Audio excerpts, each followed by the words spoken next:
Tycoon, where can people find you, man? And you can find me also on YouTube over at the Fantasy Boardroom. Most streams are simulcast on the Get Right Fantasy Network, so it's easy to bounce back and forth. But yeah, you can always find me there. And on Twitter, FF_Tycoon is the handle.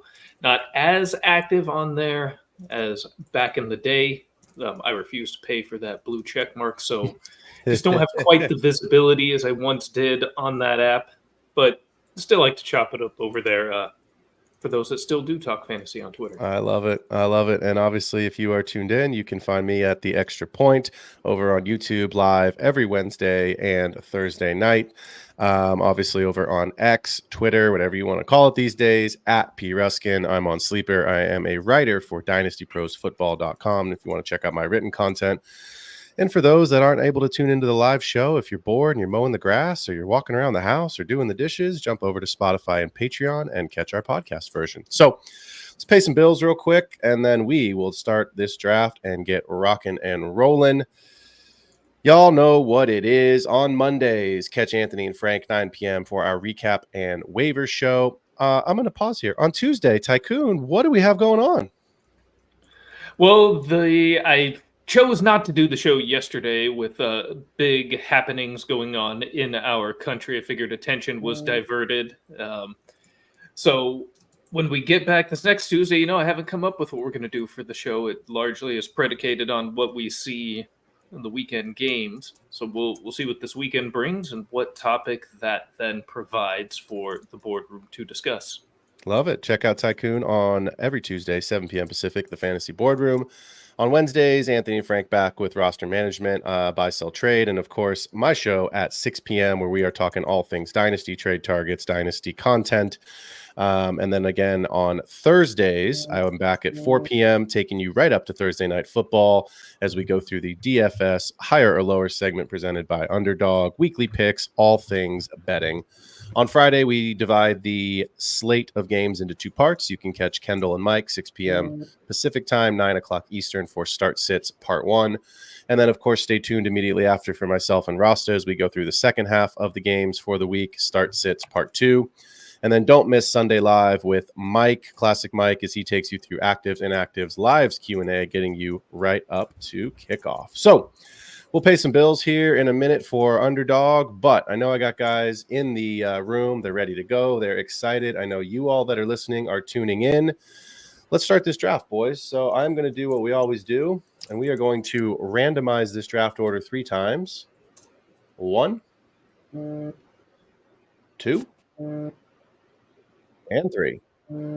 And Tycoon, Kendall, I know you guys probably do, but if you can click that bell and turn the sounds off so when we're on the clock, we don't get some of that background noise. But we're going to start this draft. Again, for the folks that are listening, it is a 12-team rookie dynasty draft, full PPR, super flex. So without further ado, rock and roll. You get the getting the draft board on screen? Yes, I am. All right. B. Griffin starting us off.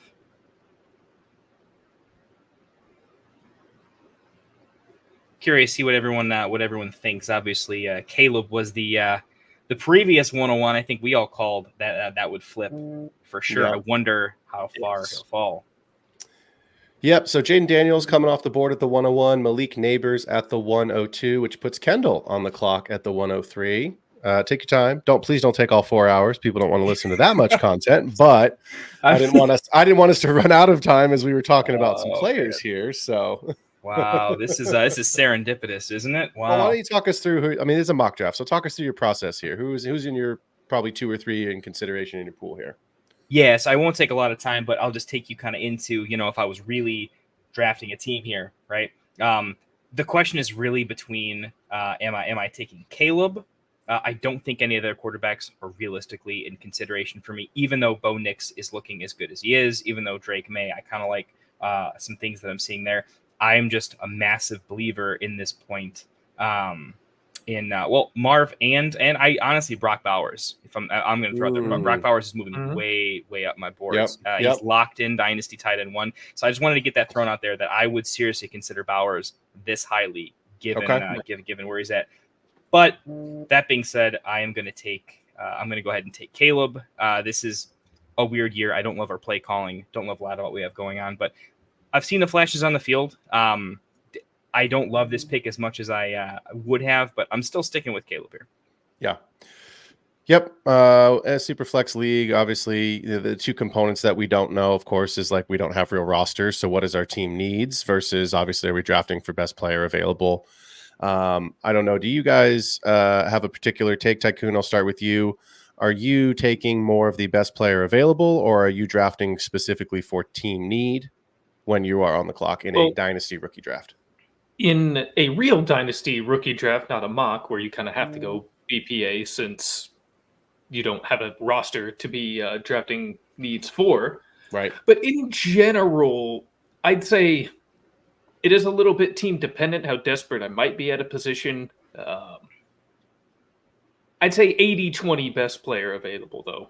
Okay. I really, in Dynasty and particularly rookie drafts, I mean, sometimes, well, with running backs in particular, landing spot matters just because earlier usage often. Yep. But I try to not ignore landing spot, but keep it as minimal as a factor as possible and just focus on the talent, my evaluation of them as a prospect, and go with that player. Yep. Yeah.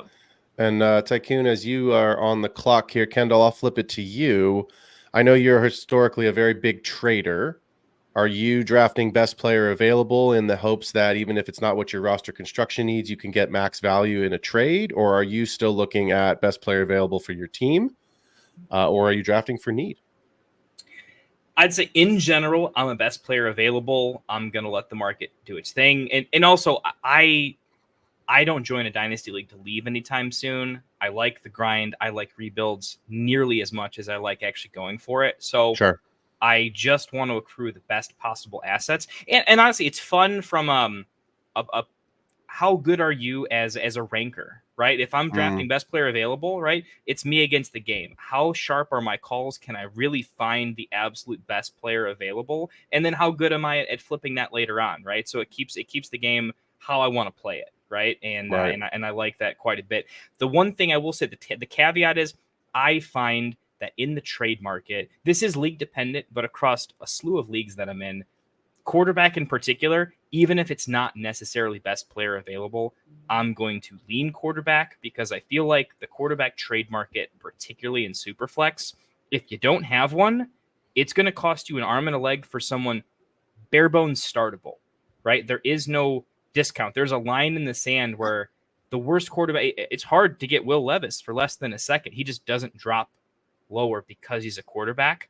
Right. And at the same time, if you hit, you kind of have an unlimited range there. So I lean quarterback above everything just positionally because the way I see the value in Superflex. And this is different from how I start players. I when Bryce was going through his rough patch, I was regularly starting a wide receiver instead of the quarterback. But when it comes to the trade market, it's just there's such a value insulation where the floor is.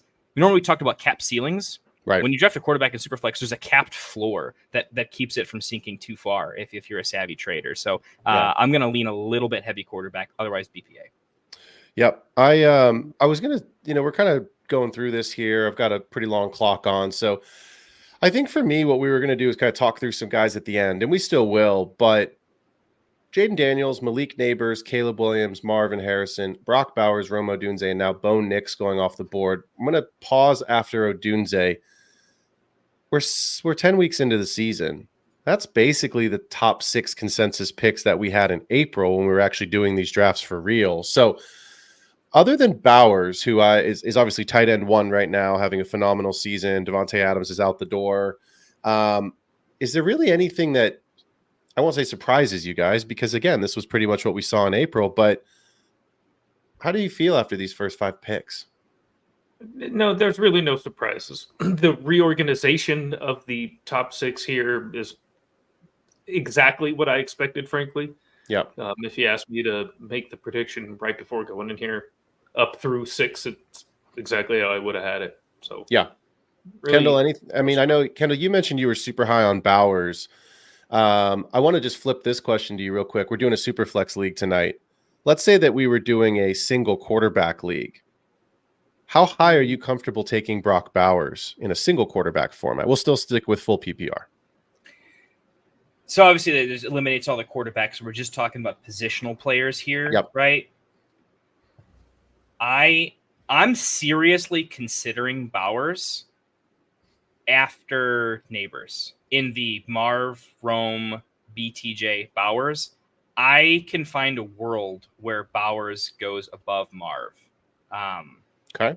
Again, it's a pass catcher versus a pass catcher, right?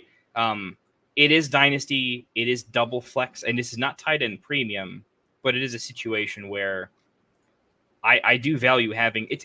He's the locked and loaded Dynasty tight end one right now. He's producing immediately. He's scored more fantasy points than Marv this season already with atrocious quarterback play.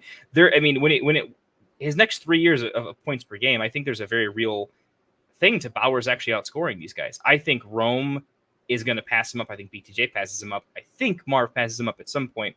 But in the meantime, Bowers is kind of it. So I still think I'm going to slot him a little bit behind just because it's not tight end premium. So in the trade market, his value is going to be affected a little bit. Yeah. But I have him in that mix. I wouldn't let him fall past BTJ for sure, which is, I guess, kind of what we had. But I'd consider moving him up. And Marv would not be the top of my list, by the way, for that. I would have Rome and BTJ above him at this point. Okay. Tycoon in a tight end premium league. Is Bowers the 102? Is he the 103? Is he the 101?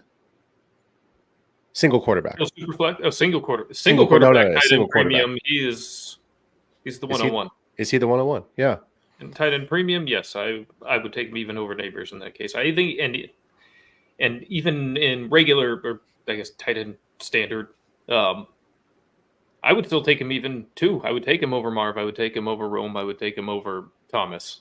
I just think that while it's been kind of a down year for tight ends, and so it's been a little more homogenous, and it kind of was last year too, I still think that truly elite tight end is a bit of positional scarcity that you can use to your advantage. And having this guy produce literally from day one, I wouldn't be able to pass it up.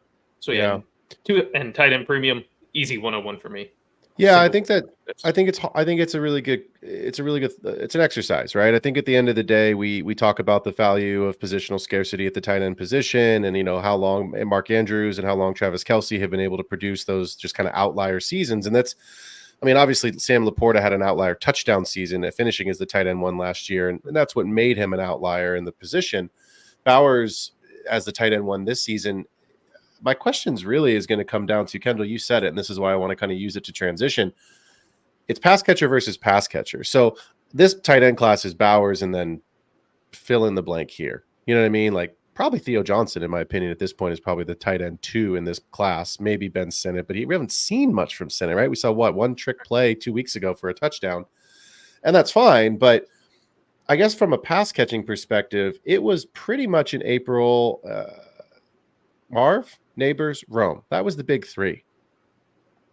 I have to include Brian Thomas Jr. BTJ's in that conversation. And my question for Kendall, I'll start with you. Number one, what we've seen from Ladd McConkey lately, does he belong in that conversation as a big 4? And if he doesn't, are Neighbors, Harrison, and BTJ and Rome, how do you rank those guys? Single quarterback or just wide receiver rankings. That doesn't really matter on the format necessarily, but let's just go with what we thought was the consensus 3 and clearly what we've seen from BTJ now as a 4th receiver. You're on the clock. You have your pick. Who are you taking? Ladd is a tier below those guys. I agree. He's a tier above Worthy, right? But above those 3, he's a tier below. Not because he doesn't have a safe floor, and I'm probably the highest I know on Herbert. I really think that's going to be a fine situation. But I think it really comes down to ceiling. I don't see him as someone who's going to consistently be an elite fantasy player, an alpha wide receiver 1, someone who's talked about as, is he a high-end wide receiver 2 or is he a wide receiver 1? Ladd's not going to be in that. I think Ladd is one of those tried and true, really comfortable. I'd love to see him in the wide receiver 2 conversation, probably a low-end 2, high-end 3. I see him in that category, so not with him. So how do I rank the power 3? Neighbors is we're talking PPR for most dynasties, so I'm definitely going Neighbors. His role, what I've seen, there's a lot of Jamar Chase to him. There's a lot of players to him, but the fact that he's getting 12 balls thrown to him a game, he's an elite separator, and he's just going to be the guy in that offense for a long time. Neighbors is clearly there. The next two are interesting. I think Marv gets there, but right now it's between. This is going to sound crazy, but I'm Rome and BTJ over Marv at this point, as crazy as that sounds, but it's truly how I believe they're going to be set up later on. BTJ, I think, is going to be an elite AJ Brown type of weapon. He's the only thing that's working in that offense. And I do think it's pretty much it's not matchup dependent. He's going to be good either way. The injuries scare me a little bit. Rome, you know me, big Bears fan, but I really do think just where that offense is going to be next year as soon as they lose Keenan. Like when I compare Rome and Marv in particular, right? They're actually pretty similar this year, and they're not getting as many targets. The offenses aren't as good as we hoped they'd be. They're a little more frustrating than they are. But when I see long term, right, I like Kyler, but I'm very disappointed by the fact that he's not making it happen with Marv, and I feel like he really should. That Marv's whole thing was he's supposed to walk into a neighbors-like situation, and without seeing it and seeing the ball go a million different places, that scares me a little bit. So I think Marv and Rome are pretty close. Probably for trade value, I have to take Marv because I can get more, for him, and I can trade for Rome for less. But if it's really down to long-term value, they're neck and neck for me. Yeah, I mean, you look at the season so far, right? I mean, obviously it's only 9 games, 10 games in, but Marv is wide receiver 23, 55 targets, 28 catches, 445 and 5. But he's the clear-cut wide receiver 1 on his team. He's the clear supposed to be target hog on his team. Rome is very clearly the wide receiver 2B on the team, if not the wide receiver 3. He's wide receiver 59 on the season. Only 11 less targets at 44. He's caught 25 balls, only 3 less catches, 391 and 1. So I'm with you. I think at the end of the day, you're going to see Keenan Allen probably be playing elsewhere next year if he's in the league. I don't know that he comes back to Chicago, and we expect Rome to make that year 2 leap. Neighbors, wide receiver 13 on the season, 85 targets, 55 catches, 557 and 3. And BTJ's wide receiver 11, 53 targets, right? So he's 35 catches, 595 and 5. So from a production standpoint, BTJ has done the most with, other than Rome, the least. And so I think the question that I've always had about BTJ, and Tycoon, this is what I'm going to throw to you. The question that I've always had about BTJ wasn't really the talent, because I liked him coming out. And now I think that the bias, or, kind of whatever you want to call it, a confirmation bias, if you liked BTJ, was that he clearly is good enough. The question is what is his ceiling compared to these other guys with Trevor Lawrence long-term? Because Lawrence is on that contract. So Tycoon, do you think Trevor Lawrence helps, hurts, or just kind of, what do you think his long-term value is with Lawrence, knowing that's his quarterback for at least the next couple of years? I don't think it adversely affects his ceiling much. I'm kind of the wrong guy as far as Thomas goes. That's probably my biggest whiff of this entire rookie class is kind of fading Brian Thomas. I have very little of him, and I hate myself for it. So you're here. I'm there. Yeah, very wrong on that. And yeah, now I'd have him third.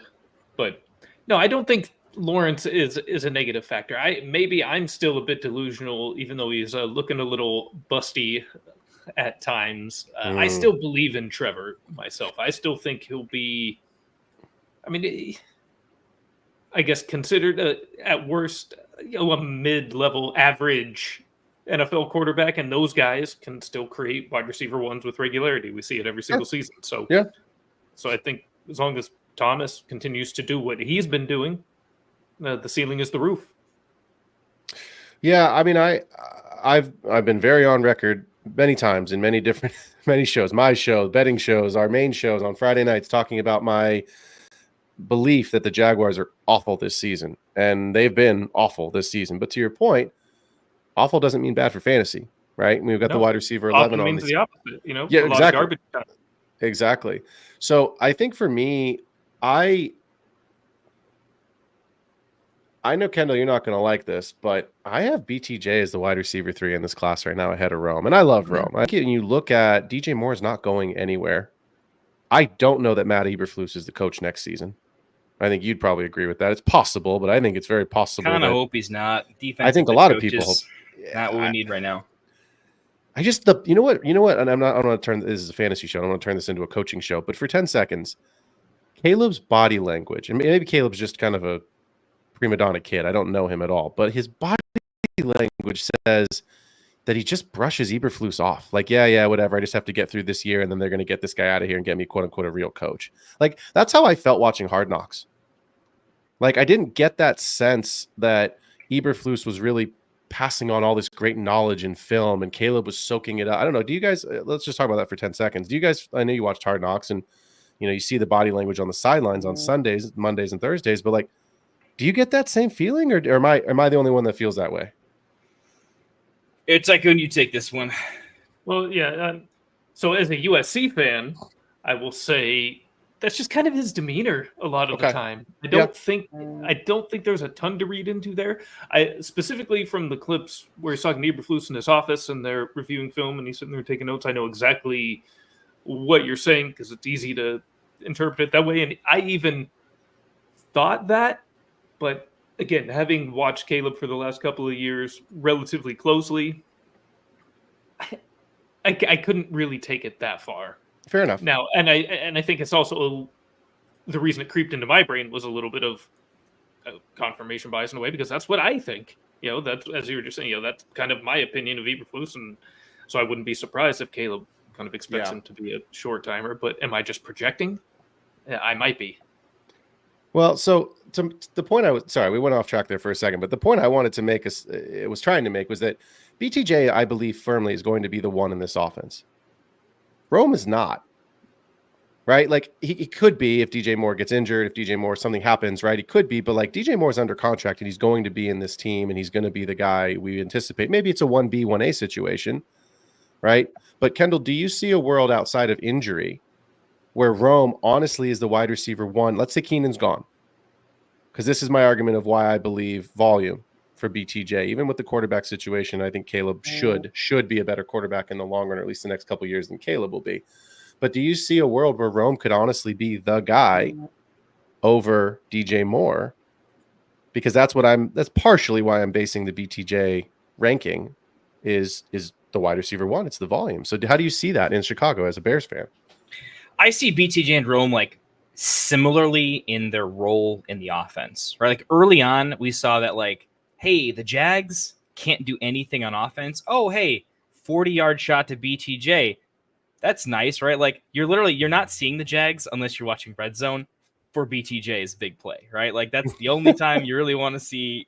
You mean you're not tuning into the Jaguars game on Sundays? Come on, man. I mean, they play at 9 a.m. every Sunday, right? Well, they play in London half. Yeah, they play in London half. Yeah, season, so yeah, no, exactly. absolutely not. But the point I'm trying to make is, right, I like both of them for like the same reason. We're mincing hairs a little bit. One of them's ahead of the other, but I believe in one offense a little bit more longer term, right? I think the Bears offense long term with Caleb specifically, I like Caleb over Trevor. And I already like the chemistry that's kind of happening there. I see them as both. They're deep threats, so their yards per target, their ADOT, all that stuff is fantastic. They're red zone weapons, which is fantastic. So they catch the touchdowns and they catch the big catches, right? That's what you want.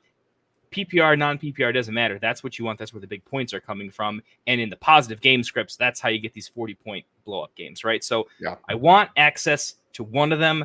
I think it's mincing some hairs. Here's where it's like BTJ is much better right now. He is the one in that offense. He will continue to be the one in that offense, and the team has bigger holes. So everything just kind of goes around him. With Rome, we're figuring it out. Head coach issue. Are we going to figure out the passing game? Or are we just going to like make Swift work?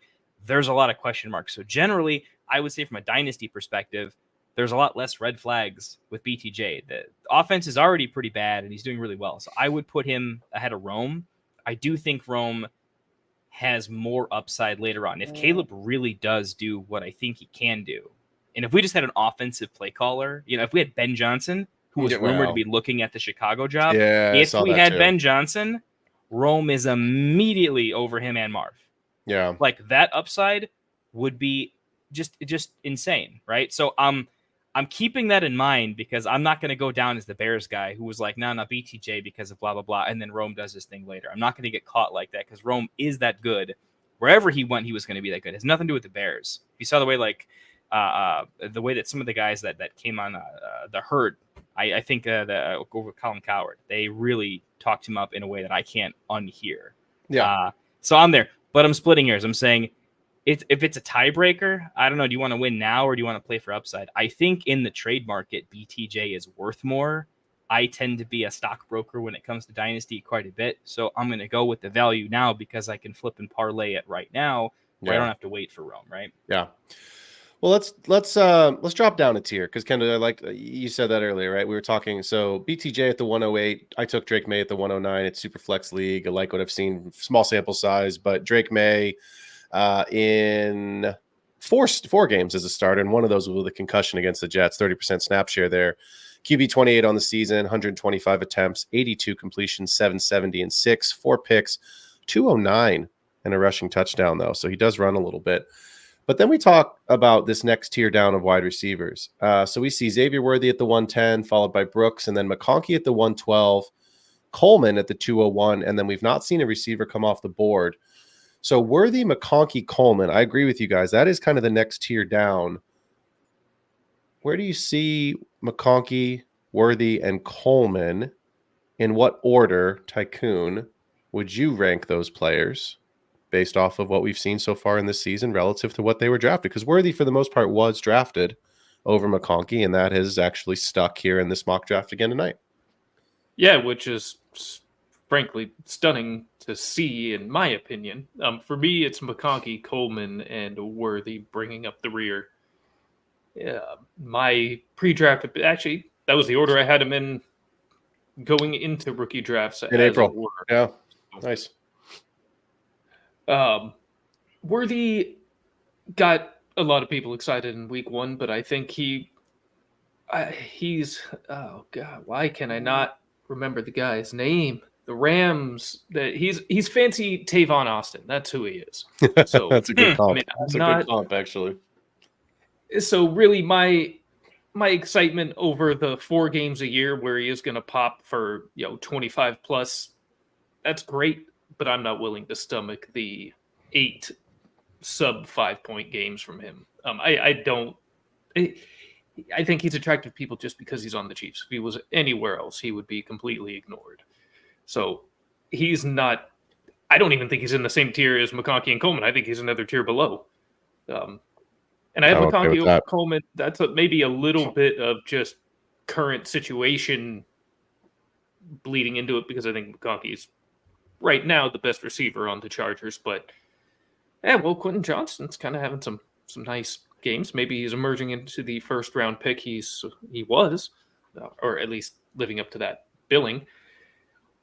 But I don't know that McConkey's good enough that the Chargers are not going to ultimately look to establish a true alpha outside wide receiver at some point. So that could change between him and Coleman.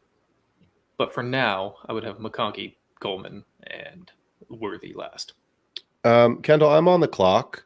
Mm-hmm. I am, you know me, very clearly looking at a wide receiver here. So my question to you is there a wide receiver? Because Tycoon just said he believes Worthy's actually a tier below McConkey and Coleman. I agree with that.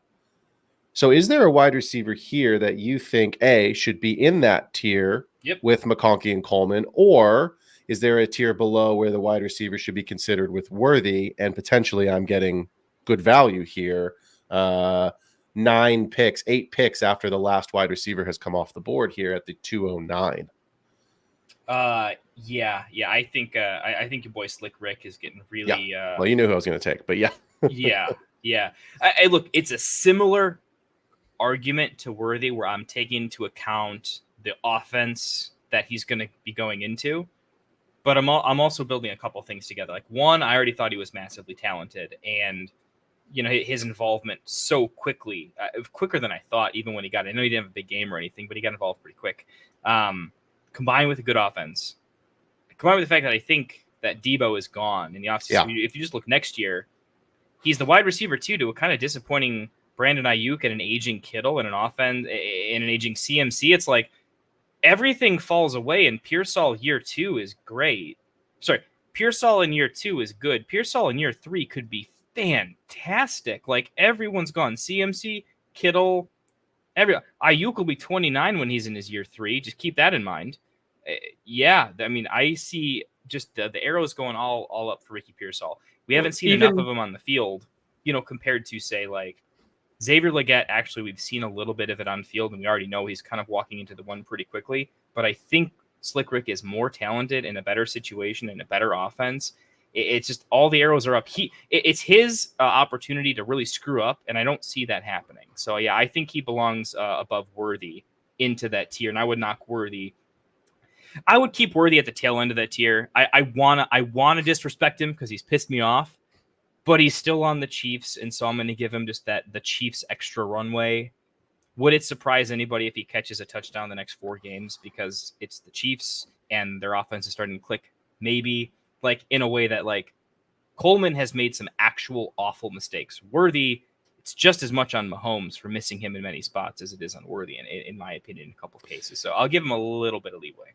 Tycoon, you had your hand raised like we was back in school here. I don't want to be shouting over. I don't want to be some goofy first take kind of show. The floor is yours. Back to Pearsall. The first take, I love it. Even as far as year 2 goes, Ayuk's not going to be back till mid-season. He will not be ready to start the season with this knee injury. So if Debo is gone and Ayuk is out until week 6, 7, 8. So it's the Jawan Jennings and the Ricky Pearsall show again. Yep. That could be really a chance for him to establish his role. So let me ask you guys this, because for those that are listening at home or for those that are, not able to see the board for whatever reason, Keon Coleman at the 201, McCarthy at the 202, Penix 203, and then a big running back run. Trey Benson, Bucky Irving, Braylon Allen, Tyrone Tracy, Ray Davis. So would you put Pearsall, because I'll be honest, and you guys know this, other than Tyrone Tracy, who has come not kind of out of nowhere, but because obviously we knew there was opportunity behind Singletary. He was kind of that last, darling in the 4th round, get him on your taxi squad kind of a guy. Hope you have a gold mine. Would you put Pearsall ahead of any of those running backs? And if so, who? Again, Benson, Bucky, Braylon Allen, Tracy, and Ray Davis before Ricky Pearsall at the 209, and then Blake Corum at the 210. Because I see a clear tier break here. So, Kendall, where do you have Pearsall relative to those running backs? Because we know this is not a great running as it stands today. Could improve next year. We know things change. Someone's going to emerge. It always happens. But as we see it today, this is not a good running back class, and it was not supposed to be. So it's kind of living up to what it wasn't supposed to be, unfortunately. But where do you have Pearsall against that running back group? I have him above. He's 1. I have Pearsall above that whole class. In my opinion, this class is benefiting from the fact that there's no one around him, and this incoming class is much better. Like the second rounders in this upcoming class and like fantasy drafts would be pushing Brooks and Benson in this particular draft. There's going to be a dozen really good running backs. Yeah, I mean literally an actual whole round. So what I'm saying is landing spots. All of these running backs, I see a lot of Kyron situations happening. We're like, Kyron, they drafted who? Every running back that gets drafted is kind of nasty, and it's going to be nasty for all these guys. So I'm taking Pearsall because the arrow only goes up, and it's just a better asset class in Dynasty, right? We want running backs because they're scarce, but at the same time, like, we should all kind of abandon them too, in a little bit of a way. So I would put Ricky Pearsall number 1.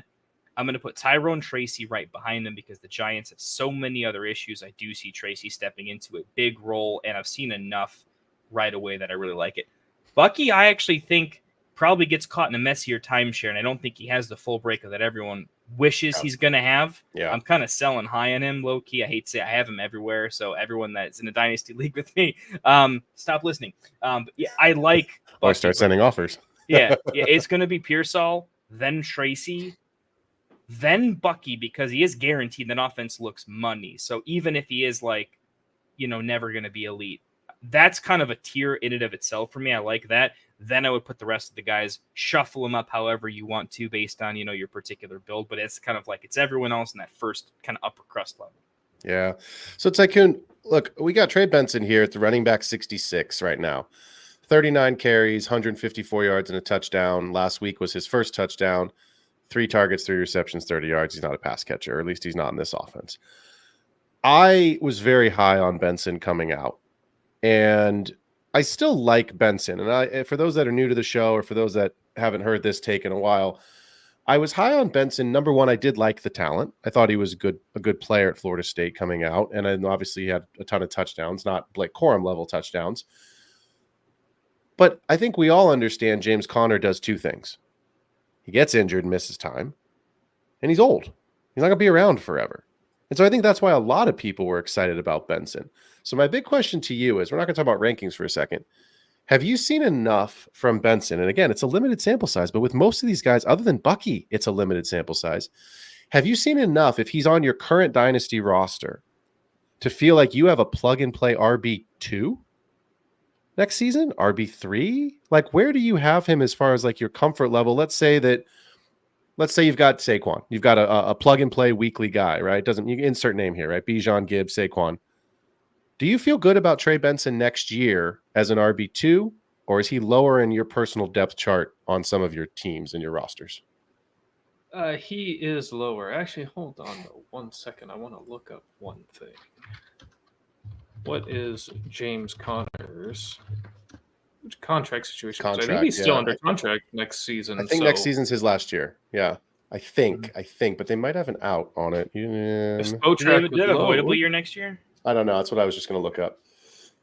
I should have had that in front of me, but we'll find out. Not that they would. I don't think. This is 2024 is his last year. He is a free agent next season. Okay, so that's what I didn't want to call you out on the show. I think that's it. Yeah, probably yes. I would say if I had to guess right now, with the current state of the Cardinals, they probably wouldn't want to bring back 30-year-old James Conner as their lead back. Right. If he was still under contract for another year, I would say no, because Connor's actually been with the he did miss I think a 4-game stretch last year, but otherwise the last couple of years has honestly held up quite well, and has kind of just been a machine. So as long as Connor's in the way, it really does limit Benson. Like you said, we haven't been able to see much of him because Connor's just rolling. Yeah, he's RB14 right now. He's having a good season. But yeah, with the expectation that Conner will not be in the picture next year, yeah, I would view Benson as a low-end RB2 plug-and-play. Yeah. Kendall, with potential for more, but I would count on him as a low-end 2 floor. Yeah, I think that's about right. Kendall, in the Hall of Fame league, Conner just went for a first-round pick. Yeah, I seen that. That was oh my goodness, that was pretty crazy, man. Wow. All right. Well, there you go. Yeah, I mean, I'm still into Benson, right? Like, I mean, obviously the run and the touchdown last week, like, great. But like I said, guys, like, this running back class just hasn't been impressive. And we know things change, right? We know somebody's going to emerge. I would have thought, other than Tyrone Tracy, who has emerged, I would have thought at least one more guy would have come out of this group. I guess Bucky did, but like, I think we figured Bucky would be something. So I'll give Ray Davis a half a point for that. Yeah, he had a monster catch last weekend. He's knocking on the door of, like, if he didn't have Cooks ahead of him, like, he would have passed up Irving. Like, if he had Irving's competition, basically put him in that spot, he's doing better with what he's got. Like, Irving's doing well, but I'd say Ray Davis is arguably doing more with less opportunities. So let me ask you guys this, because I think coming out of rookie draft season, correct me if I'm wrong in your leagues, but in almost all the leagues that I was in, Blake Corum was mostly the consensus RB3 in this class. Is that kind of what you guys saw in your leagues? Mostly? For the most part, yeah. I'd say the majority, yeah. Okay. So then let me ask you this. Kyron's on a rookie contract. He's clearly the guy. McVay loves him. Cooper Kupp may or may not be there next year. Puka's obviously going to be there. Kendall, what is Blake Corum's value right now? Is he a hold? I don't think you can sell him for very much. Are you trying to buy him on the cheap? Like, where do you see Blake Corum in this offense in a dynasty format? Because there's a lot of people that drafted him with their second round pick, and you're not playing him. So where do you see him? Is he same things happened to Corum just earlier than happened to Charbonnet, right? Like, we all liked Charbonnet. All right, interesting comp. Here we go. Problem is the guy in front of him it doesn't matter how good you are, okay? If the guy in front of you is just that good, relatively speaking, you're that much worse, even if you're good. Okay. Doesn't matter. All right, Charbonnet, fantastic. Charbonnet, and I agree. I don't think it would have panned out this way, but Charbonnet, talent profile-wise, would have been the RB1 in this class. He is a better running back Agreed. in college than Jonathan Brooks was. Very, arguably, touchdowns, aside. But Kenneth Walker is just that dude. Kenneth Walker is closer to Breece Hall, in that draft class. He really was close to Breece Hall. He just wasn't Breece Hall, but he's clearly fantastic. So I think you're seeing that with Kyron. Kyron's fantastic. He's doing fine with all the work. He's healthy. Remember when CMC was made of glass, then he wasn't? Right. Remember when Kyron was made of glass, and then he wasn't? Yep. You're seeing that. And what's happening to Corum? Hey, man, when Kyron's not made of glass, man, learn. Grab your notebook and learn. But you're not seeing the field because there's absolutely no reason for you to do so. And from a fantasy perspective, right, the real NFL functions way differently. Like, Corum's role in the NFL is much more important, realistically to a roster and how that works than it is to fantasy, unfortunately. So, no, I think Corum's pretty tough, but you have to hold him because handcuff value. Running backs get injured all the time. Sure. It still happens. It makes no sense to sell him without some sort of... Does it have to be a real injury? You need a questionable tag next to Kyron at a minimum, then you can sell him, right? Because there's at least the narrative that you can sell. But yeah, he's a hold, but I don't like it long term. I don't... Kyron's not going anywhere. So this is like pure handcuff. There is no standalone value for him with that coaching staff. Some coaches are all about committees. Too many of them. But this is the one offense, one coach in the NFL that's like, no, like historically, it's always that. We knew that going in. So and I have to make a pick here, but yeah, that's kind of where I see Corum. It's all negative arrows for me. Tycoon, do you see, let's say Kyron's unavailable for a stretch of time. Is Corum really going to take the lion's share of that workload? Does it become a mini? You do think so? You don't think it becomes a mini committee? Okay. Totally. Okay. No, to Kendall's point just now, McVay, assuming Corum does well enough, early enough that he gets McVay's trust. Yep. If McVay trusts him, he's gonna lock and load with him. Yep. It's simple, is how I view it. Yeah, I mean, so I think I do look at him as a bit of a buy low because Williams did miss 5 weeks last year. Yeah. So his injury history, he's held up well this year, but his injury history is still there at the most injured position. That's a handcuff I certainly want. Would you guys rather have, quick toss up, and if you're in the chat, I'd like to know your answers to this question as well. Would you rather have Braylon Allen or Blake Corum?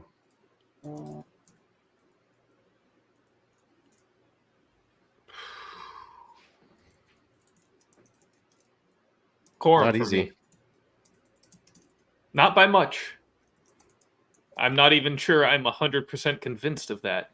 But if I need to give an answer right now, I think I would say Corum.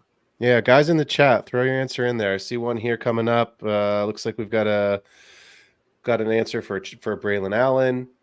And I know Allen's actually gotten some run, unlike Corum, but I still view Breece Hall being in front of a player as a much more of a disadvantage than Kyron Williams being in front of somebody. Well, that's what I was kind of getting at, right? Like, and you've seen, actually, to be fair, Braylon Allen's involvement and his usage has gone down since the firing of Robert Saleh. They've used Breece more. He was much more involved earlier in the season. And since they've had the changeover at offensive coordinator or offensive play caller off of Hackett, that has changed, right? So it's hard for me with Corum. I'm struggling with Corum. I don't have any shares of him. I have 0 shares of him.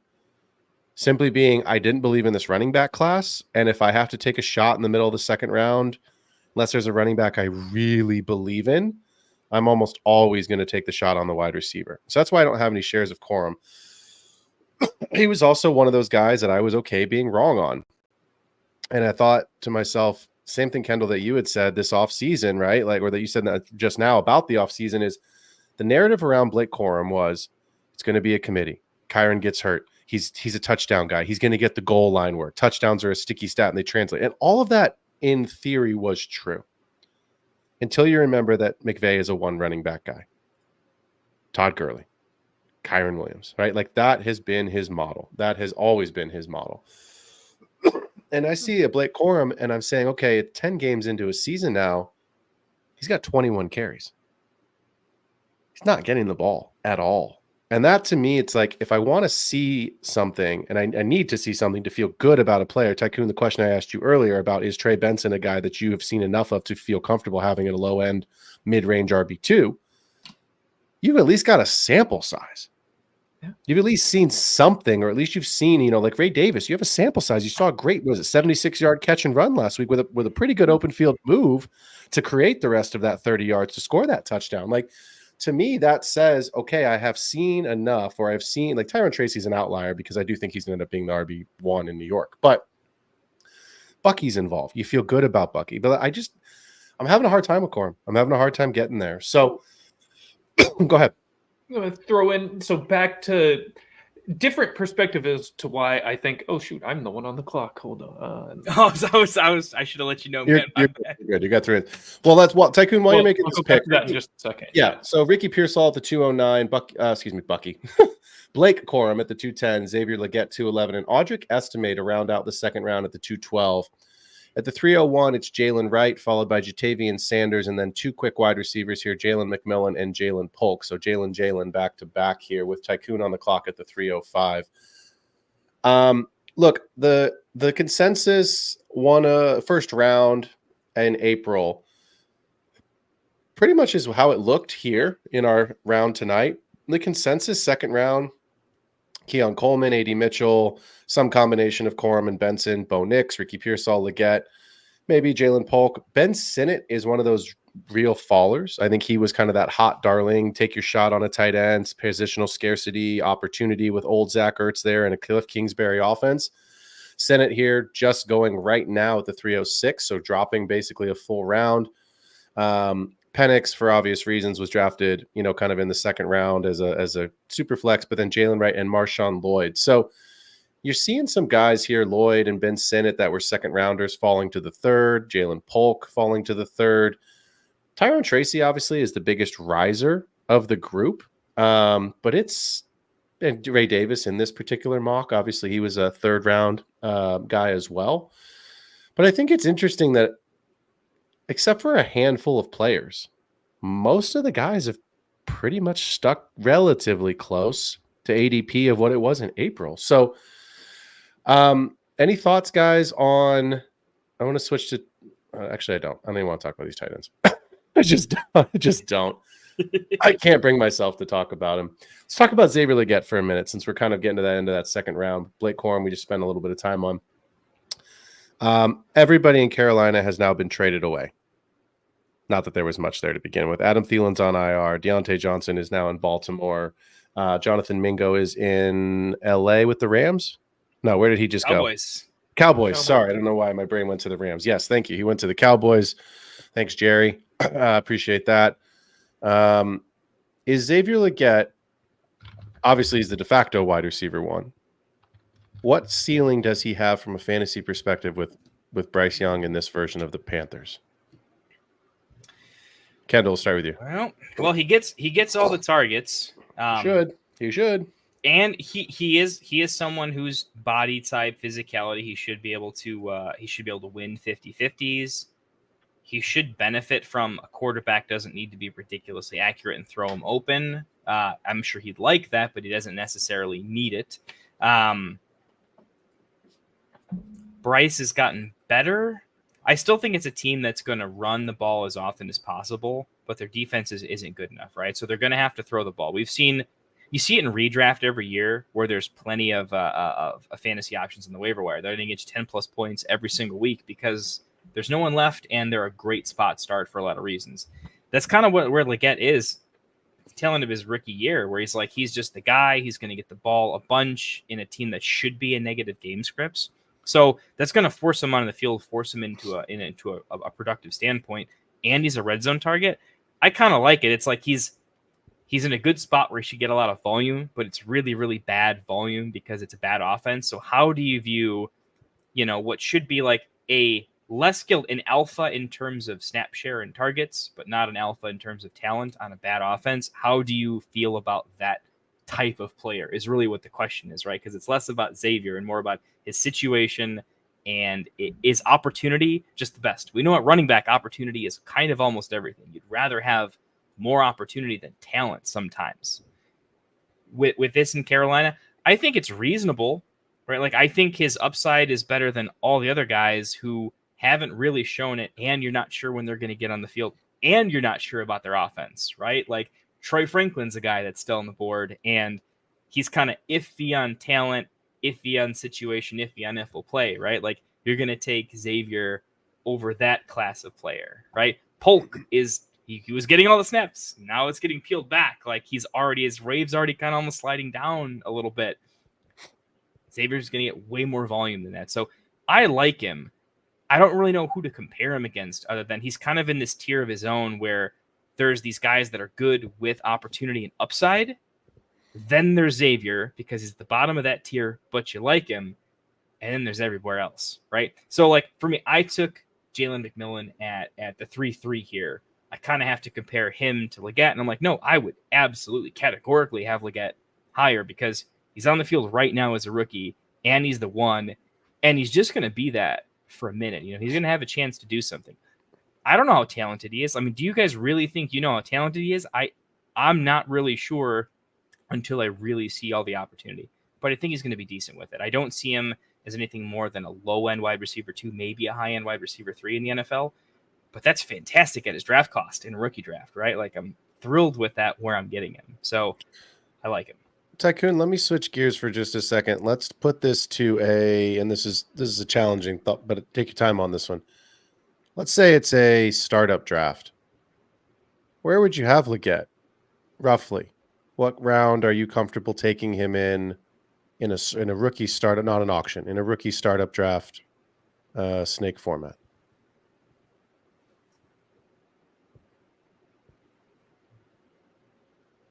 That is an excellent question. I don't ask the easy ones. I gotta think here. I'm trying to recall the most recent startup I was in and where guys in his. He's wide receiver 53 on the season right now. Right. And he's a guy I would say probably like late 8th round into the 9th round is where I'm probably looking at Legette. Okay. And yeah, here in my most recent startup, which was before the season, he went near the end of the 10th. So yeah, I'd probably take him around to 2 rounds earlier than that, as early as late 8th. Kendall, don't have to give me the exact round, but pretty close in your mind of with Tycoon there? I mean, in my rookie drafts, I'm usually I draft more rookies than anybody I know, other than maybe you, right? I go all young. I almost never compete year one in most of my dynasty leagues because I just want to grab a lot of young talent and figure it out and kind of go from there. So possibly higher. I'm looking at like the players he's around in like dynasty rankings right now to kind of see like in my own thoughts, where are some guys that are middle aged that I would have him above, get high enough, would I have to slide him down? I just have like ECR dynasty wide receiver ranks pulled up right now, and like he's wide receiver 50. Just above him is like Rashid Shaheed, Ricky Pearsall, Ridley, Christian Watson, Khalil Shakir. One, I think Ricky Pearsall is just crazy that he's that low in my opinion, but I would have him over a decent amount of these guys. Like I would have Xavier Legette above Khalil Shakir. I think he's knocking on the door of Coleman. It's pretty close in opportunity, but I can't get him above like the next group of guys above that. I'll take him above the veterans that are being ranked too high, but none of the rookies. Like I would have him above Deontay Johnson, right? I would have him above. Yeah, no, that's really as high as he can get. It's weird that he's kind of like the highest of that tier. He just can't go any higher because he can't go above Ricky Pearsall. But the guys below him, I like him a lot more than like Wan'Dale Robinson, Romeo Doubs, Adonai Mitchell, Jerry Jeudy, Dontavian Wicks. Those guys are all below him. He's like so above those guys where I think there's probably a tier of like running backs that would kind of appear that I would definitely take him over, right? If it's like questionable wide receiver versus I need a running back, should I take him here? How often does that come up in a startup draft where you're like, hey, I have to take a running back at some point? I am absolutely taking Xavier Legette and his potential upside over like a solid running back where I need to take one, because I think he's an asset that is going to be pretty solid at worst for a reasonable period of time. And God forbid if his quarterback play actually improves, like it can't get much worse, right? So if he's performing okay with bad quarterback play, where could he go from there? It can't get worse. And the reason I say it can't get worse as a certainty is because they'll pull him again. They'll pull Bryce Young again. You know what I mean? Like, so if Bryce Young goes back to what Bryce Young was weeks 1 and 2, fine. They'll just bring in Andy Dalton, or they'll go and draft somebody, or they'll go and sign Joe Flacco next. You know what I mean? Like, they'll go figure it out for a season. I struggle with, I'm on the clock here. I'm just going to grab a guy here and keep this moving. But I struggle with, what is this offense going to be long term? Who is the quarterback going to be? Because you're right, volume is king at the running back position. And I pulled some stuff, and I just may have changed it here. Yeah. Xavier Legette saw 6 targets last week. Fine. That was a Bryce Young offense. 7 the week before. Bryce Young offense. All the targets when Andy Dalton was on the field were going to Deontay Johnson. Right? Like you guys tune in on Thursdays, right? I know we do betting stuff on our own, but for me, I was playing Deontay Johnson in DFS for those couple of weeks with Andy Dalton because he was seeing double-digit targets. I don't care what those targets look like in cash. I just need you to get me double-digit targets and turn that into something. And I was cashing. I had other good players in there, right? Gibbs and some of these other guys. But, like, that's great value for $5,600 in my DFS lineup. So it's not a DFS show. But my point being is that now that everybody's gone, Bryce Young was named the starter this week, which tells me that Andy Dalton is either A, not fully recovered from the car crash, or B, they're just going to go back to the rookie and say, all right, kid, this is your probably last shot. So I think this week against the Giants, then the bye week, I think this week's really important because then look who he has coming up. And I don't know if you're going to get a fair shake against Kansas City, Tampa, and Philly for 3 straight weeks coming out of the bye.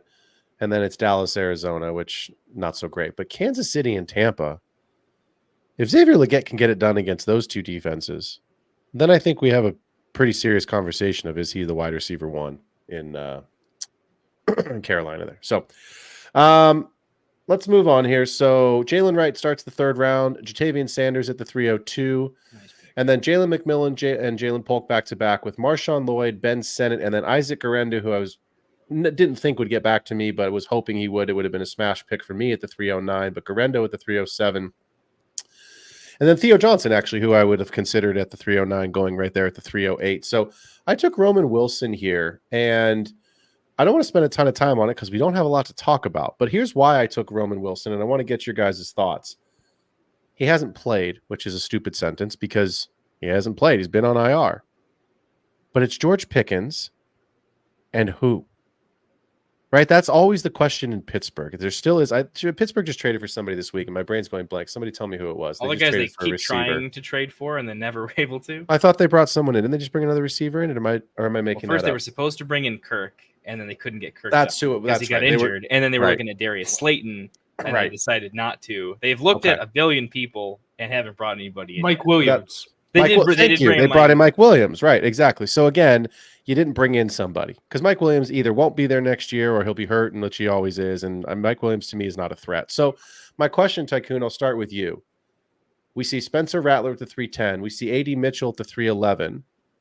And we have on the board here Troy Franklin, Jermaine Burton, Malachi Corley, McCaffrey, Javon Baker, that kind of a tier. Would you take a shot on Roman Wilson, or would you have pivoted else? Don't worry about roster construction right now or what your team needs. What do you think about that Roman Wilson pick at the 309, given who was off the board, who clearly was better picks, and then, of course, who was on the board, knowing that we just haven't seen him play yet? I think the fact that even after the draft, all throughout the offseason, the Steelers were still aggressively trying to land another strong wide receiver is kind of telling. That they probably don't view Roman as the solution as the second wide receiver long term. So as with everybody at this point in the draft, you're looking at several tiers below reliable starting players. Yeah, you're taking shots here. But with the Steelers' inability really to make that trade and going into next year, he really does seem to have the inside track for that second wide receiver position. I don't hate it. I've seen nothing from Mitchell that excites me. I have virtually no interest in Franklin. Jermaine Burton doesn't look like he's especially interested in NFL football right now. So, I mean, having been benched and then found at the casino later, maybe it's homerism. I mean, Jacob Cowing is maybe the other guy I'm willing to take a shot on, just being in the 49ers interesting. offense. But other than that, no, I think Wilson amongst that receiver group would have been the guy I would have taken the shot on also. Yeah, I mean, Kendall, I'm gonna throw it to you in just a second here. I agree with you. I think that them bringing in another receiver is telling. The caveat to that, the part that I would just say I maybe just disagree with it, is Roman Wilson got hurt in preseason, and he never recovered from that injury. So, and again, it's the what if game, right? The whole those trade efforts, at least reportedly, were going on well before preseason. True. And I agree with you. And again, I would have traded for a guy knowing that I've got a rookie that I don't know what I have in anyway, right? Unless you're drafting, one of these first round guys, which they're clearly not. You're not getting a Neighbors or an MHJ. You're getting, a reliable slot receiver from Michigan with limited production in a Harbaugh McCarthy offense. I still just, Kendall, my question to you and Manny here in the chat, Manny U. Brown, I worry about the quarterback that Wilson has to catch balls from. Do you worry about Roman Wilson's ability to be the wide receiver 2 in this offense because of the quarterback? Do you worry about his wide receiver 2 ability in this offense because maybe he's just not that guy? Or do you feel like in the third round here, I'm going to take a shot on upside because I can see a path to him being the 2 versus some of these other names, Franklin, Mitchell, Cowing, who we just mentioned? What are your thoughts there? I'm not super worried about the quarterback when it comes to slot receiver. Realistically, I'm looking at overall volume. I think he could, pun intended, slot in as just a little bit of a reliable target. Oh, yeah, there you go. Look, they're going to run the ball. The problem is they're going to run the ball. I thought Freiermuth was going to have a better season because I thought Russ tends to lock on to tight ends, and I think he's a talented guy. And then the passing volume just hasn't been there for pretty much anybody. And Najee Harris has 3 straight 100-yard rushing games. They want to run the ball. Yeah, it's crazy right now. I like it. Like for Phil, I think what you said is like you haven't seen it, so there is actually some upside because he hasn't disappointed anybody. I do think they need someone who can just get open. Like they missed the Deontay Johnson role of just someone get open quickly so we can move the chains. Can we have can we get 5 yards so that like we can actually do something meaningful with the playbook? I like him in that role.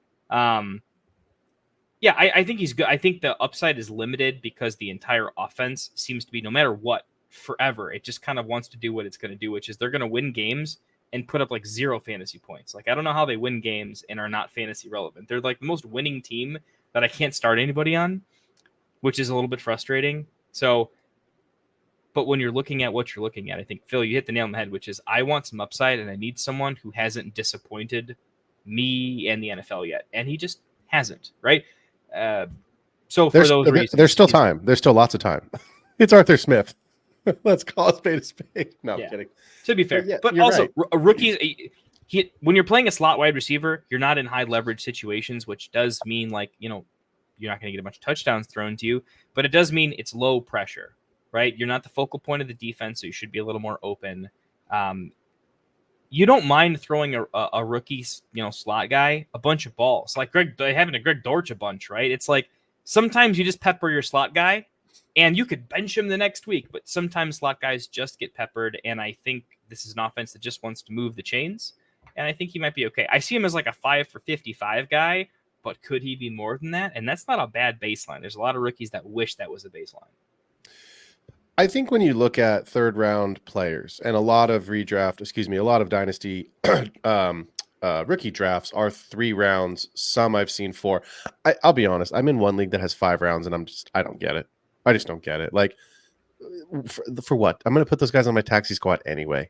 If it's what I mean? Like 2 tight end league. Okay. even still, it's like, those guys aren't. It's like a guillotine league. You're just cutting those guys next season, unless you just happen to get a Puka, or you grab a Tyrone Tracy that's like going to be relevant. The percentage chance is so low. But on these third round guys, I'm taking shots on players where I see relevance and I see a path to playing time. And Darius Slayton had double-digit targets those couple weeks. That's 2 weeks that Neighbors was out. On an offense we hate, with a quarterback that we all presume is not going to be the quarterback and probably not going to be a starter in the NFL next year. So sometimes you just need a guy who's going to hang on to your roster for a little while to plug and play when the injuries happen, when the bye weeks happen, that could actually give you some usable weeks. Now, I'm not going to sit here and tell you that Roman Wilson is Darnell Mooney. But Darnell Mooney was basically left for dead, guys. You know this, in dynasty communities, because there was no relevance in Chicago. Justin Fields couldn't throw a ball to save his life. He was a running quarterback. You couldn't trade Mooney. He goes to Atlanta, and now all of a sudden he's having this great season. And Drake London's day to day. I mean, like, there's a path for a Roman Wilson, like there was for Mooney, to be relevant again. And it just didn't happen his rookie season. Obviously, Wilson's going to miss this season on IR, but I didn't want to spend that much time on Roman Wilson. This went longer, but I think it's just, again, we're doing this in the middle of the year because we've got some information, but Roman Wilson, we have nothing on. And so I think it's a good exercise as you go into the off season to keep some of these things in mind of, what am I really drafting for? It's how we started the show. Are we drafting for BPA, best player available? Are we drafting for positional need? Brock Bowers? Are we drafting for, what we've really got to get? So I'm curious in the chat, guys, if you guys are hanging in the chat, who are some players that, you took shots on that you've been excited about? And I'm also curious, where's some guys that you wish you had taken a shot? Obviously, we know the easy ones, but, we're in the 4th round here thinking about, upside. Who are some guys on your teams that we should be thinking about for next season?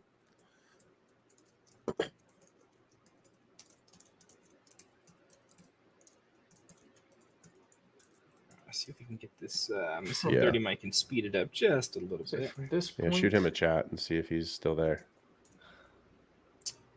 I think you just put a shot clock on. See, Phil, you can just flip it to like a 2-minute clock. Real quick. Yeah, I think we'll or 1 minute if you need to. We'll be all set there. We kind of talk through. We're gonna run over guys that we wanted to talk about here.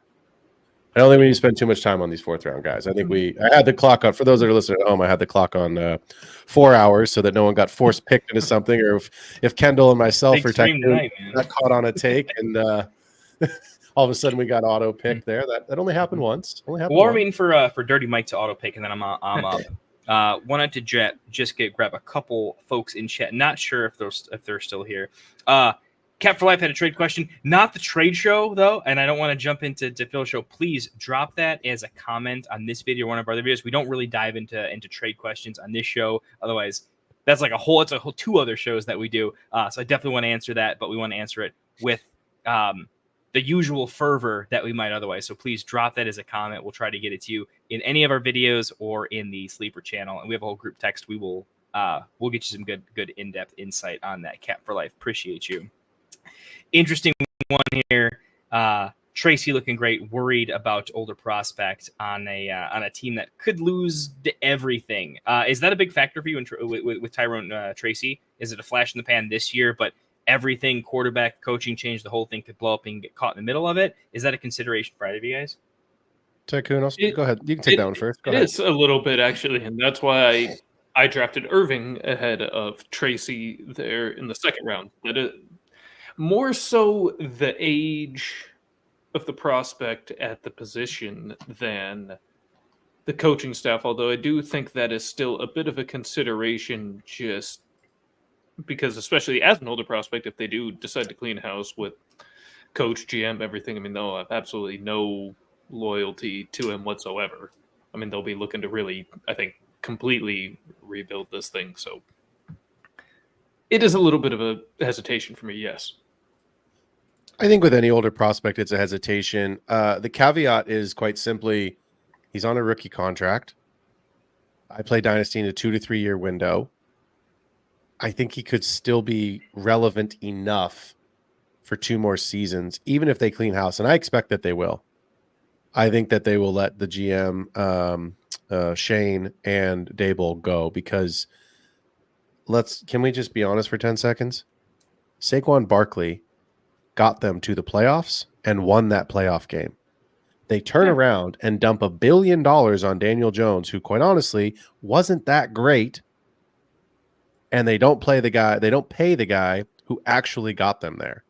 So I'm not going to sit here and talk about how good Saquon Barkley is. If that's what you're looking for in this show, maybe fantasy football is not for you. But the guy just backwards hurdled somebody. Get out of here. Insane. What I will say, though, is I do think I've seen enough from Tyrone Tracy to at least feel confident that even with a change in coaching staff, he makes this roster. And if not, he goes somewhere else because someone's trading for him. They obviously feel he's good enough to be in the rotation. So I think you can get some usable weeks out of him, even if he doesn't end up becoming the guy in New York. With that said, I am on the clock with 26 seconds here. You know what, Luke McCaffrey? Let's give it a shot, man. Yeah, why not? Yeah, why not? DNA. Jahan Dotson's out the door. I haven't really seen anything that makes me feel like they've got a solid wide receiver 2 there after Terry. So, it hasn't been great this first year, but whatever. It's the 4th round. Let's take a shot. Yeah, man. I feel like it's crazy. Like this class really was that deep, man. Because we were talking before the show, we're going to do a 3-round draft, and I kind of pushed Phil to get to the 4th round because I'm like, the 4th round's like my favorite this year because I feel like I want the entire. If I could trade a 2nd-round pick for like the entire 4th round, I think I might do it this year. Like I actually like a lot of these guys that much. It's kind of I've never seen this before. Let me ask you this, Kendall, because I know Tycoon. I know you've got to get ready to jump for another thing here, and we're obviously on the last pick here, so we're going to wrap the show in the next 5 minutes. Troy Franklin at the 401, Kamani Vidal, Jordan Whittington, Jalen, I think, Coker, lots of Jalen's, Jacob Cowing, Javon Baker, Jermaine Burton, Malachi Corley, Luke McCaffrey, Bub Means, Cade Stover, and we'll finish the draft here in just a second. You like these 4th round guys, Kendall. Give me the player that you like the most and what you think his involvement / outcome could be here over the next 2 seasons. Jordan Travis at the 412. Love that pick, by the way, Jordan. That was such a money pick. Oh my god, I love that pick so much. I was gonna throw an honorable mention. Like, by the way, I'm waiver wiring Jordan Travis, and I feel fantastic about it. My favorite in the 4th round. I'm gonna give a 1st, 2nd, and 3rd place because they're pretty close. I'm gonna go 1st place for max upside going into next year. It's probably Troy Franklin. There's still some loyalty with the quarterback. I don't love him, but I feel like where he's priced and can go, the sky is the limit next year. That is one of those. Me and Phil often talk about ambiguous running backfields or ambiguous wide receiver groups. It's usually the running backs that we talk about. We like investing into ambiguity because there's always upside in the uncertain ambiguity, right? Things always happen. And I can see some things happening with Troy Franklin because there's a lot of volatility and they need someone to do something. The dude just needs to put some weight on and make something happen because these tiny little skin and bones guys are just not making it work. But I do see some upside there. I'm actually going to give him very briefly before you go to your next one. Yes, I do have to run. I wanted to say thank you. Yeah, guys. I was gonna pause real quick and very much appreciate it. No, this is an awesome show. Can't wait till we have our next one, and we have another program we still all need to be talking about getting we together. Will. Yeah, we got that. We do that. Yeah. And dude, I've got the template viewers, for it, man. Thank you. Yeah, well, let's talk real soon. Awesome. Thanks, Tycoon. Love you, brother. We'll see you. All right. Later, brothers. See ya. Tycoon obviously being here. We love that. I know he's got to jump for something personal tonight. I'll tease it for the people. Kendall, Tycoon, and myself have been working on an adaptation of my Thursday betting show. So stay tuned. Kendall, the suspense builds as we go. It'll be a good one. I know that I'm excited for what we've been talking about. All right. So Troy Franklin in that first spot, your 2nd and 3rd place, that silver medal in this 4th round going to drum roll. I'm actually changing I'm giving Franklin the 2nd spot. Actually, I can't because I'm I'm too in on this player. Well, let's go with your bronze medal and save the gold medal for last. So Franklin totally in the middle there. Bronze medal is going to go to Bub Means. For Jones, really like that. One, it's nice because you can pop him on your IR spot. So from roster construction, it's fantastic. But don't know what this team looks like next year. Him, Mason Tipton, Shaheed, Olave. I don't know what happens. It's all over the place. It's one of those guys I don't know, but he could come out of absolutely nowhere and just be really good. He could legitimately be almost a wide receiver 2 on that team next year. I just don't know. I like the upside. I can't give it to all these other like chalky guys who have disappointed because Bub Means hasn't disappointed yet. I just like the pick, and I also like it because 4th rounder that you can throw in your IR spot. This is like a redraft trick. So like I have to tip the cap to like the old school redraft. Like, yeah, I'm going to take my 4th rounder and then I'm going to grab, the 413. So that's just a nice pick. And I'm going to throw that into my bronze medal, but I do have a gold medal here. It's my pick. I don't know how this happened. I don't know how it got there. I don't think people scrolled down far enough because you had to go, but like this kid's money, man. Jordan Whittington came out of nowhere. The Rams are all injured. Like literally the entire team is injured. Comes out, has some very, very solid games. And we know that Cup's sticking around, but can't stay healthy, right? And will be gone at some point. Puka can't stay healthy, is also a brawler. He's fantastic, right? Apparently, yeah. What is he doing? He had injury issues in college. That's why his draft stock fell in the NFL. I was in on Puka. That's why I drafted a lot of him in Dynasty because I liked him, but he did have injury issues. That's what crashed his stock in the actual NFL draft. But Jordan Whittington, he should step in to a wide receiver 3 role on a team that throws the ball a lot. Anytime that Tutu Atwell has to step in as a wide receiver 3, he ends up with 20 fantasy points somehow. And this guy is better, different type of wide receiver, but stepping into an offense that I like, that I think people generally like. I don't know what's going to happen year 2, 3, 4. I don't see the long, but the longer it goes, the more that I think it's going to be him and Puka. This is a team and organization and identity, if the coaching stays the same for at least a little bit, that like to work with the guys they work with, right? I think as early as next year, he could be stepping into a very consistent, like the usage that Tyler Lockett has this year, weird comparison, but I think he could have that usage as like a minimum, right? Because Lockett's kind of the third wheel to 2 very good wide receivers, but still very productive because they throw the ball a lot. Gino was leading the NFL in passing yards for a little while. Might still be. I don't think he still is anymore. But I think Whittington is going to benefit from that immensely. I think he has a combination of a startable, flexible floor with, what kind of upside do you want? The offense could be good. Everyone in front of him is made of glass. You pick your poison. Floor plus good ceiling. He's a steal in the 4th round. Very, very nice. I would take him over half of the 3rd round at this point. Yeah, I mean, he's an interesting player for me, and I think about 2 questions. Number 1, are the Rams going to be a playoff team? Because if they are, then they're drafting towards the back half of that 1st round, really that back 3rd, maybe even quarter of that 1st round. So what are they doing with that 1st round pick? The other thing I think about with the Rams, and this is, I agree with you, Kendall. I see a path, and I see, Cup could be gone. It's, you're right. The coaches like to work with the players they have. Puka's great when he's there, and he has missed time.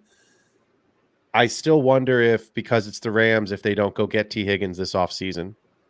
Right. And I bring that name up intentionally because we've talked about pieces of glass in front of him. Yeah, well, you're not kidding. At least the Bengals are doing the right thing and ruling him out early in the week. So I don't have to freaking sit there on Sunday and go, hey, T, are you playing today? No, you're not. Oh, too late. Great. Now I'm screwed. Yeah. And Olave's doubtful.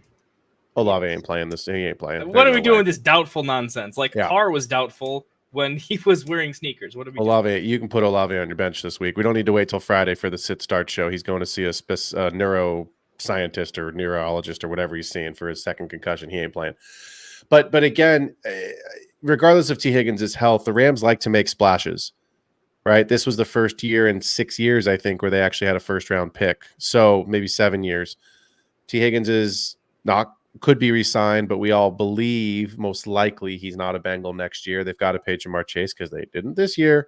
So, you and I talked about it on some of our early summer shows of, I said, but right before Michael Pittman signed the contract, I thought because he's a USC guy, does he leave and go to the Rams? T. Higgins, does he leave because before he signed his franchise tag, does he go to the Rams, right? I think they grabbed Debo before any of those guys personally. I don't think Kyle Shanahan's going to let that happen. But you got a point. Shanahan probably wouldn't let that. Probably will say. And to be fair, like, did Debo even want to – where I think Debo goes, in all honesty? I think he goes to Carolina. Well, that's interesting. He's from there. Xavier Legette's his boy. His family is there. Obviously he doesn't want to go there if he wants to win, but if he's not going to get a chance to go and play for, I don't know. We'll see. But I put it this way. I wouldn't bet on it, but I wouldn't rule it out. I'll tell you where he should go, but definitely won't. Please don't say it. I was going to say, please don't say it. It's going to make me vomit. I don't even want to hear about it. Oh, can't have it. You know what's been nice this week? I will say this. I know we've had all this election nonsense, but Jerry hasn't made any stupid comments that I've heard this week. So it's been kind of nice to just have a week of Jerry-free nonsense coming out of the social media channels. Of course, now he doesn't have a quarterback, so Cooper Rush, DFS. We're going to be talking about him this week. Put him in your DFS pool. Don't rule him out. He was good last year. Cooper Rush was not incompetent. He was good for DFS last year. Do not go trade for Cooper Rush in Dynasty. Don't start him in your single quarterback leagues. But my point is like in a DFS league where you need 12 points, you probably get you that. Let's just take a really quick peek. I'm not going to read all the names off. Obviously, if you're watching the show, you can see it. If you're listening to the show, you've heard me read them off. But Kendall, I want you to take a quick look at the board and give me one player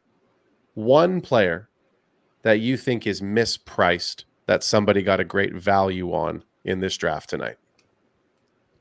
In any round, of course. In any round. Mispriced. Ricky Pearsall. It's a big standout to me. I don't think he's ridiculously dissimilar to Ladd McConkey in a year's time. We play Dynasty in a larger window. It feels like Pearsall was a little bit mispriced. That's the one that's sticking out to me initially. Well, it makes me feel good because that was my pick. So I appreciate that. You always like to feel like, hey, you did a good job. You made a good pick. I'm not going to pick my own guy. To me, one of the players that I think is mispriced here is Isaac Guerrero. And this is not the 49ers variety hour, even though I'm a Niners fan. But Isaac Guerrero, and I've said this before, and you got to follow this a little bit. It is very possible. Christian McCaffrey has one more season, and then they have an out on the contract.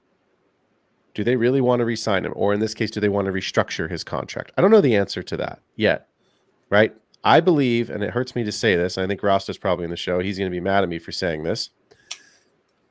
I think it's possible that the Niners window is closing with this particular group of players. George is getting old. Debo is getting old. Debo very, very realistically could be a cap casualty. It is possible now that they keep Debo because of the Ayuk injury and not being available. But they've got Cowing. They've got Pearsall. I wonder if the Niners believe that they can win the Super Bowl or at least get them a deep playoff run, if they restructure McCaffrey's contract, because Guerrero is on a rookie deal, and this is what I said, you got to follow me here.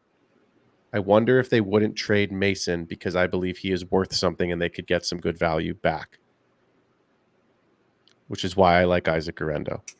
He fits the cap, which is, I know we talk about Dynasty and we want volume and points and all of our stuff, but when you play Dynasty, you have to think about that kind of stuff. You've got to look at contracts. You've got to look at cap casualties. Mm-hmm. This is why players end up in different teams. You get pay Mason at some point, and that's the other piece. You probably have to let him go get the bag. And that's the other piece is, can they afford to keep Mason? You've paid Debo. You've just paid Ayuk. You're going to pay Brock Purdy this year. You've already paid Kittle. You've paid Christian McCaffrey. You've paid Bosa. I mean, like, this is what I'm saying. Like, you've paid guys, and there's other defensive players we won't get into right now, but from a football perspective, they're not fantasy relevant, but they have paid those guys. And I believe Brock Purdy I don't think he's going to reset the market, but I do think he's going to get probably a Trevor Lawrence type contract. Yeah. Trevor Lawrence, this is a guy that went to 2 Super Bowls. Now, he lost them, but he's been there. Oh, sorry, 1 Super Bowl, but Jimmy, I guess, was in the last one. But my point being is, like, Trevor Lawrence went to the playoffs, won 1 game because they played the fucking Chargers, and the Chargers collapse in the most hilarious ways possible, always. Right? So I do believe it is a world where Isaac Guerrero winds up as the RB2 in San Francisco with McCaffrey or with Mason.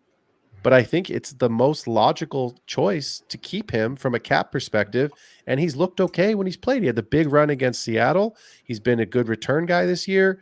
We know what we'll see what we get out of him the rest of this year and next year. But I would take Guerrero over Ben Sinnott. I would take Guerrero over Marshawn Lloyd right now. I would too. The long-term upside, I think, is there. Is it fair to say we have to look at like the contracts are always a big thing in Dynasty. You really got to do the homework when it comes to this and how you value it. But like worst case scenario, is it him and Mason for a year if CMC is gone, and then it's Guerrero afterwards? Like the most Maybe. Mason you'd have to deal with is like 1 year, unless CMC's gone and Mason is the new CMC. But I think the overlap's too much. Like I don't think you can keep all three, and Guerrero can't leave because he's a rookie. So you can't keep all three, which means you can't keep CMC and Mason. I just don't see a world where that makes sense. And it feels like Mason's the odd man out. The only way you keep all three is if you sacrifice elsewhere. Right. And George is there another season. At some point he'll leave, or he may not retire, but at some point he won't be a Niner and they'll go get younger. He's going to be 31. He's 31, I think. Yeah. So there's just I just thought about this too, actually. Like, there's a connection with the coaching staff and Christian McCaffrey. There's like a family thing, right? There's something to that. Ed McCaffrey played for the Broncos for Papa. You don't have the awkward like Mason eating into CMC's touches because he's earned it. When you have that sort of thing, you let CMC be free, which means you have to sell Mason. Which like Brady having Brissett backing him up for a while, right? It was like we got to get rid of Brissett because Brady needs just all the space to like not have to worry about anything. I could kind of see that being a narrative too, where it's like Mason, we love you, but the way that you need to be treated is never going to happen with CMC here. I mean, I agree. I mean, the Niners tend to do right by their players. That seems to be one of the organizational's key pillars. But anyway, I think Guerrendo's mispriced here. I would take him over Jalen Wright. I would take him over Marshawn Lloyd. I would certainly take him over Roger Estime. And I'd probably take him over Blake Corum at this point. I mean, I get it. Corum's going to, potentially one injury away from being in an offense similar to the Niners, high-powered offense, good offensive weapons, not so great defense. But to me, he was a misprice simply because I think there's guys that we are drafting. Again, we do this and we have to do this. We're drafting based off of projection, but we do in this activity get the luxury of having seen half a season's worth of work. Marshawn Lloyd hadn't run the ball. Right? Jalen Wright, I've got the stats right here. Right? Like Jalen Wright has touched the ball 42 times for 208 yards. He's RB 74. Marshawn Lloyd has touched the ball 12 times. He's on IR. So, I mean, it's very possible that Guerrero, you're right, that Mason is the odd man out, either financially or whatever the reasons may be. But again, good draft. I hope for the guys. I thank them in the chat, but if guys are still listening to the show, thanks for being here. Really appreciate you guys jumping in and giving us some of your time here on a Wednesday night. Makes it more fun when we've got actual live drafters making decisions and not the computer just going by ADP or, whatever the computer needs to do. Kendall, let's wrap the show. Tell the boys one more time and the folks at home where they can find you. And then I think we're going to get out of here on a Wednesday night. Yeah, if you can, if you like listening to me and Phil, come check me out over at the Fantasy Football Tavern. I know I've been slacking a lot lately. I did a bunch of videos preseason and then in midseason. I've mostly been learning a little bit about what this whole YouTube thing is, how to do it, and really doing supporting work for the Get Right Fantasy Network cast of shows. But please do like and subscribe. Definitely come on over. That helps us out a ton. Lets us keep doing this as we go into the regular season. Hopefully, should have some more short form videos coming. If not, in the off season, you want to be subscribed because we are going to be, especially if you play Dynasty, me and Phil go very, very deep. He'll be on the channel a ton. We are going to solve all of your drafting questions, all of the trading questions, a lot of how do we remanipulate Dynasty rosters, and as we get to our playoff push in redraft, we are going to be talking about setting that championship lineup. What do we got to do to actually take down the titles? So come check it out. Helps me out a ton. If you don't get a question answered in the show, drop it in one of the videos too, and we watch that like a hawk. So yeah, appreciate you guys. Oh, Phil, you're muted, bud. I was there. I had a cough and decided to keep myself on mute. Apparently, what I got to say. No, I'm kidding. Appreciate everybody being here tonight. If you are a fan of the show, jump on youtube.com/@theextrapointffb. Hit that like and subscribe button.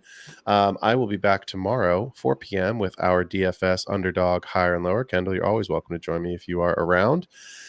And then I'm praying, as we all are, to the football gods that tomorrow night, with the Ravens and the Bengals, we get a proper Thursday night football game because I, as you, would like to see some points in our lineups. So for all of us here at the Get Right Fantasy Network, for myself at the Extra Point, Kendall at the Fantasy Football Tavern, and Tycoon at the Fantasy Boardroom, thanks for joining in to the show tonight. I look forward to seeing y'all tomorrow. And of course, if you can't make it tomorrow, make sure you are back on Friday for our 2-part sit start. Otherwise, enjoy your Wednesday night. We out. Fantasy is the play. Marking often, but I tune in every Friday. Strategies provided, I will lock in every way. So go and roll your sleep.